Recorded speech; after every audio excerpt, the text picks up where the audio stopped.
All right, welcome back everybody. As promised, we are back for our afternoon embryology chick hatch update. We're gonna start over here with the incubator. As you can see right now, we've got 3 little chicks still in here. The temperature setting is 99.7. Our humidity is at 75%, which is good. It's right where we want it.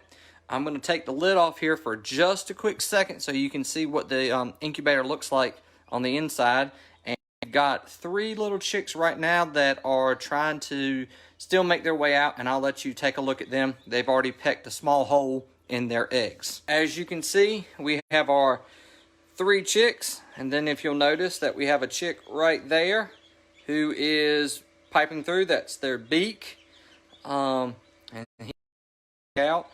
Over here we have another chick who's started cracking their shell, and he's working his way out. As we move down in here close, you'll see another one who has started to break free and is trying to come out. So this is what the inside of the incubator looks like. We always put down paper towels around the entire part of the inside of the incubator. That way when the chicks hatch out, the eggshells that still has a little bit of liquid left in it, the paper towel, and it makes the cleanup process so much easier. When we clean our incubators, what we use is we use a light Clorox solution. Most of the time we use Clorox wipes. You can normally get at the grocery store, and you'll wipe down everything and then let it air dry.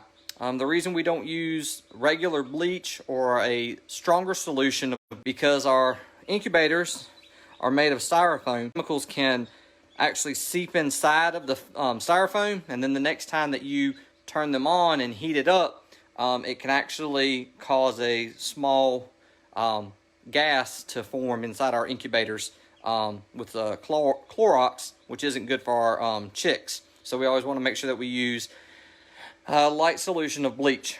So as you can see, we have our chicks. They're working. We got 3 more working to hatch out, and put the lid back on so they can get back to it. The reason that we have 3 chicks still in there, as you can see, they're still wet. We don't like to pull the chickens out of the incubator while they're still wet. We like for them to dry off and get nice and dry. That way they can handle the outside temperature. To our other chicks that we have that have hatched out, back up a little. You can see Mr. Mason has set up from the video that I posted today our heat source, which is a regular light, which is just a 60-watt incandescent bulb. It's attached to our bin, and it's shining down on our birds. Mr. Mason has just put the chicks in, and he is getting ready to add in their feed and water for them. So we've got our little lid that has their feed in it. They'll start exploring that in a minute. Them in here, and then we're going to put their water over in the corner, and they'll get to that. As you can see, the inside of that lid, the reason for that is we always want to make sure that the chicks are going to step on things and walk around as they're learning. If we do not put rocks in the bottom of our container, and if we're when they step on the edge, they'll tip over the water and they'll cause a spill, and then we'll have to clean up our bedding and give more fresh water more often than we need to. As you can see right now, we've got 1, 2, 3, 4, 5, 6 of them that are in here. We have the 3 still in the incubator, so that gives us a total of 9. And we have 3 that are trying to work their way out. So if all, hopefully we'll have a total of 12 that have hatched. When we candled our chicks earlier, we noticed that at the first candling that we had some that were not fertilized, so we knew we weren't going to get a complete hatch, but it's doing well. So I just wanted to give you guys a brief update on how your baby chicks are doing.